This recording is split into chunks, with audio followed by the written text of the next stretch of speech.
Hello, I am Andrés from Chile. Hello, my name is Cristóbal. Hello, I am Cristian. I am Esteban Cathalifaud. Hi, my name is Carrera from Chile.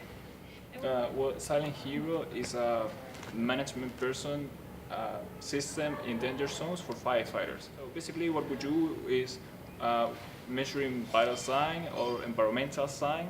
We can decide whether to keep a firefighter in a danger zone or to get him out, basically. This summer in Chile, in January, we had the biggest wildfire in our country's history. So we figured that we had to do something to stop that or to help people Silent with that. Hero, all the way here from Santiago, Chile.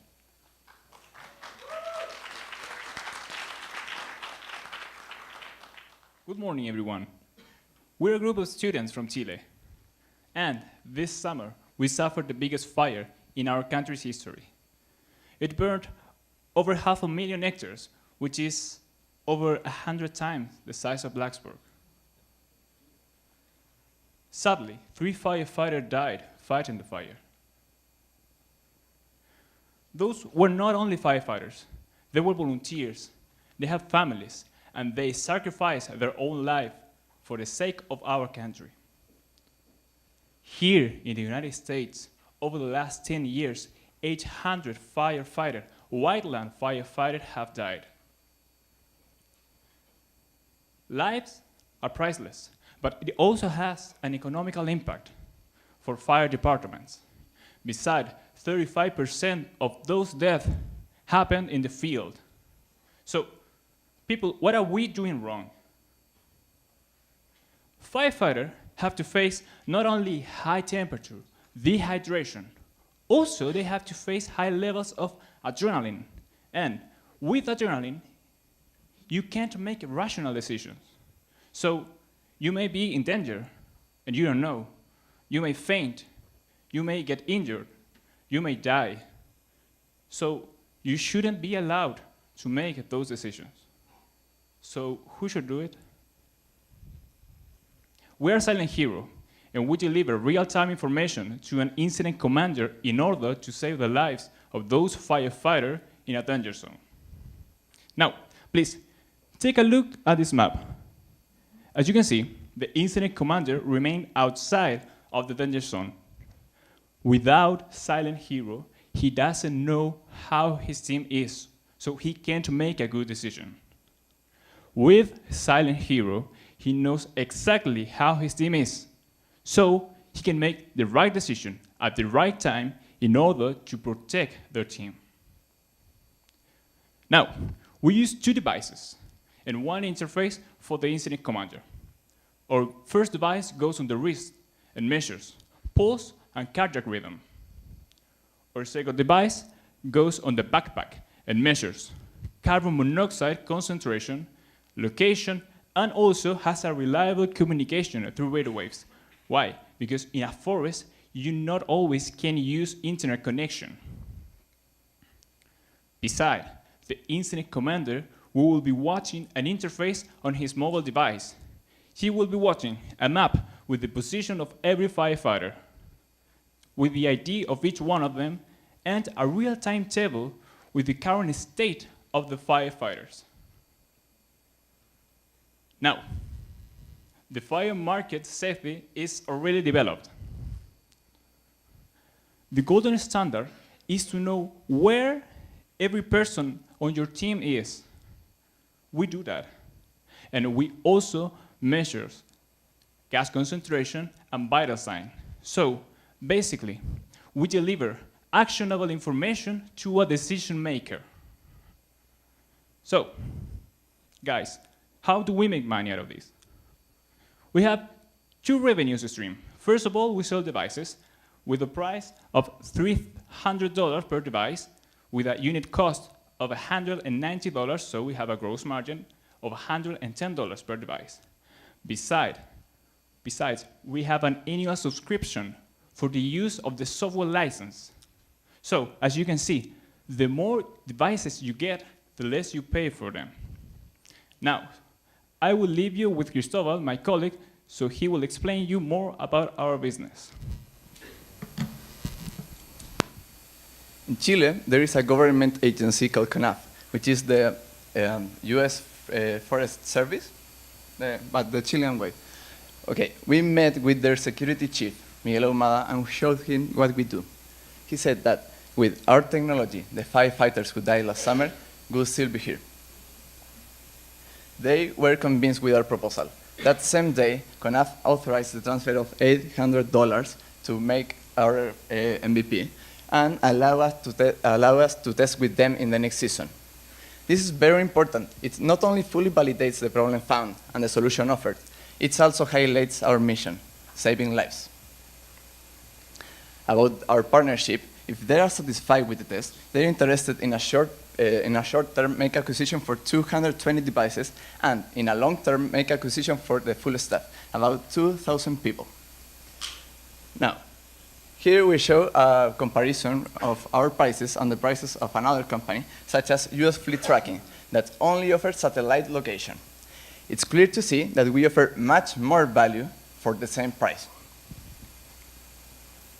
Well, this technology can be interesting for another industries.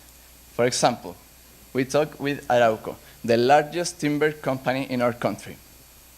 Since they need to know where their workers are and under what conditions, they are interested to test with us, just like the innovation manager here in the picture.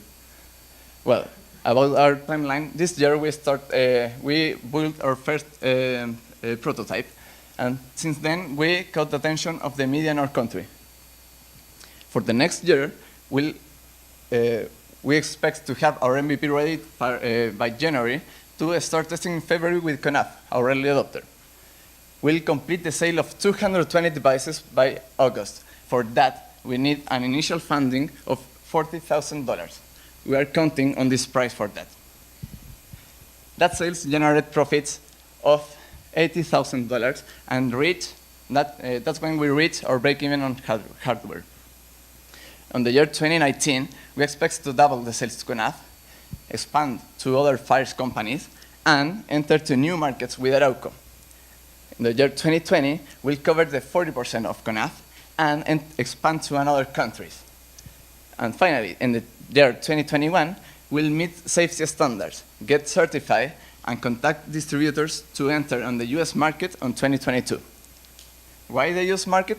Because just the firefighter market, it's 20 times the Chilean market. Now think about the timber companies. So, what risk do we face? Obviously that another company solved the same problem that we do. We are moving fast to face this problem. That a firefighter don't want to use the devices or that a device overheats. For that, we'll be testing in the next season. To achieve this, we have a great team. We are 5 students of engineering with knowledge on electrical engineering, computing, and administration that have a common goal. Firefighters, lives matter. Thank you.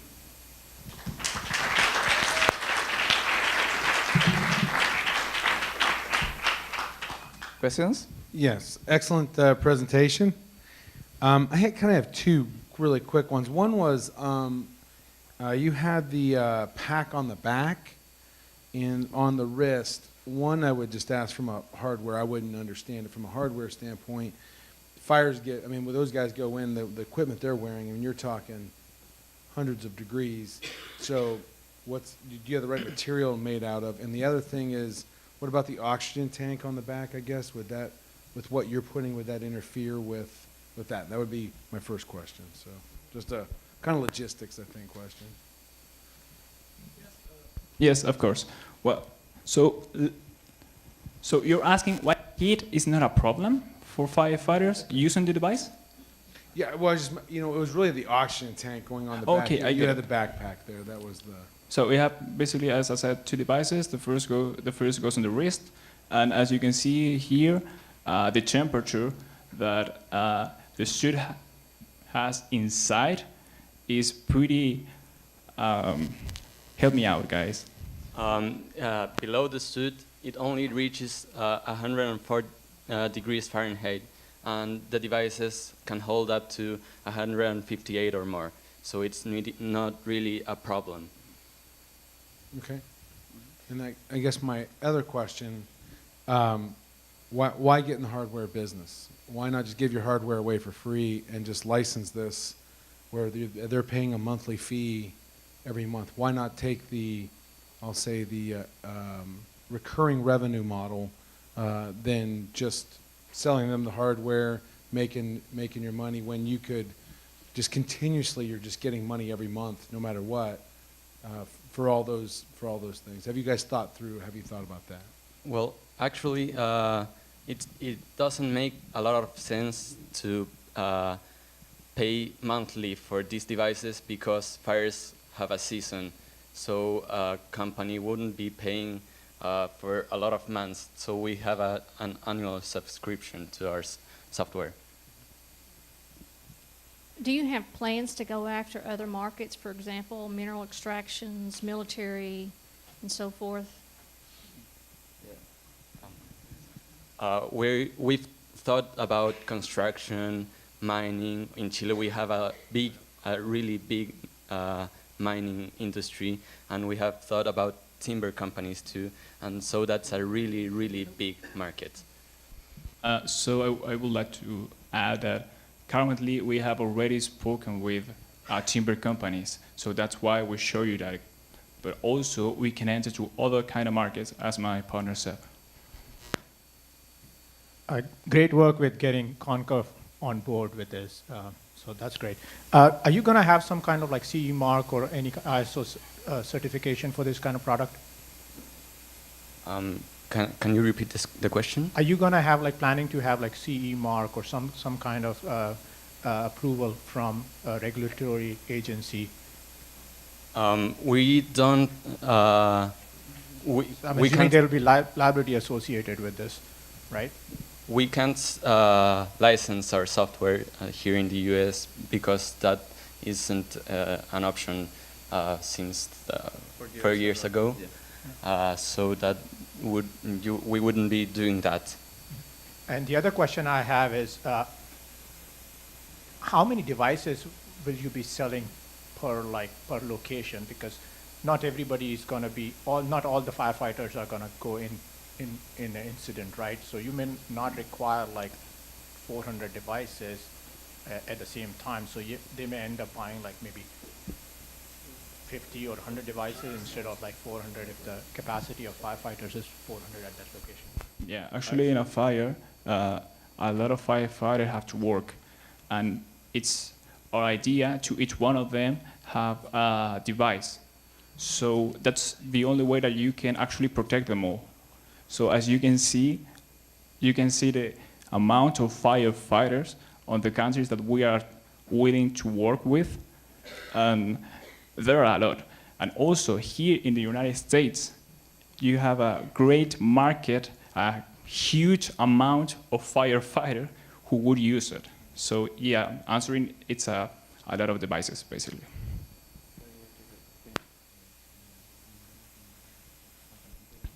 Yeah, also, at the south, now we're in winter, you're in summer now, so it works for all the year. Just to dig in a little bit to the product suite, are we talking about third-party, you're buying these sensors from somebody and integrating them, or are you creating your own sensors?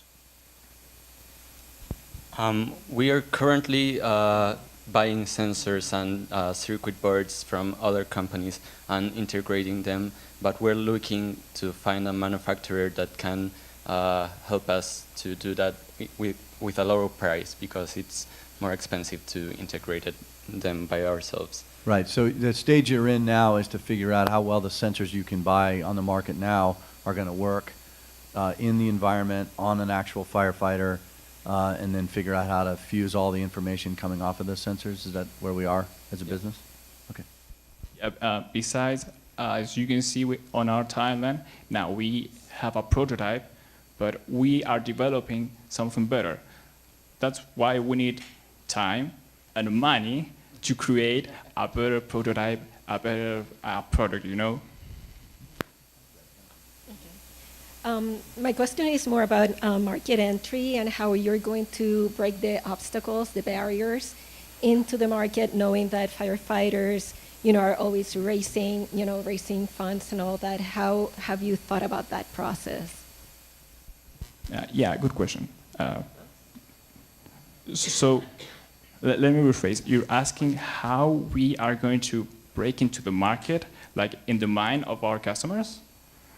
How are you going to battle with the barriers, especially financials in that sector when it comes to firefighters? Yeah, okay. First of all, we have two markets, our market and your market. Said that, in our market, we have already been speaking a lot with CONAF, the governmental institution. So even though we have working with them, the idea is to ask for a pay in forward for our work. So then we can give them the device at the price as we spoke. And here in the United States market, can you show the last slide, please? To get it started. Yeah, that one. So here in the United States, this is weird. Okay, here in the United States, also two barriers. The first one, how to get a start. As you can see, turn it off. Better? Yeah? Do you listen to me? Yeah? Okay. Here in the United States, one of those obstacles could be how to get into the mind of the customer. As you can see, we're trying to do a B2B model business in our country. So here we're trying to do the same using video calls, a long distance system.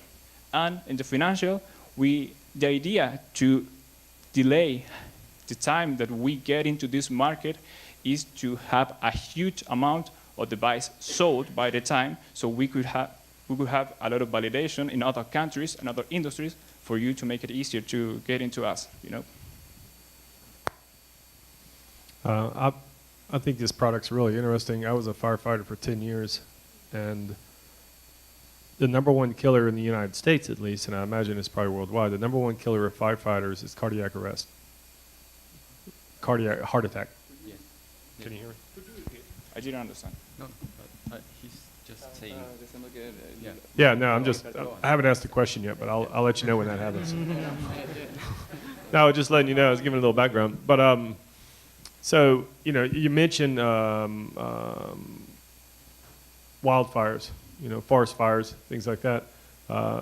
There's actually, I think you actually have two products. I think you have a tracking device, but I also think you have a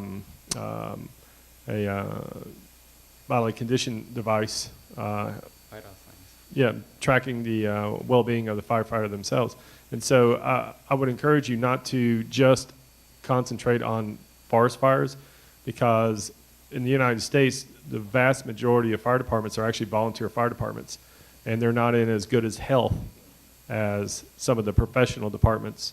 And so this would be a really interesting product, and for just a state of keeping track of how their well-being is during the fire and their health is in the fire. So that leads me to my question. Here comes the question. Can these units be separate? Can you just work with the watch and not the GPS system? Or do you have to have both systems per firefighter? Yeah. As a quick answer, so in a brief, yes, we can do that, but we have to develop that. So now today we can't, but if we develop in that specific market, yes, we can do it. It's not hard. It's not harder than this, actually. Okay, a couple online questions. Where do the other 65% of firefighters' deaths occur if only 35% are in the field? So we said that 35% of the deaths are caused by cardiac arrest, and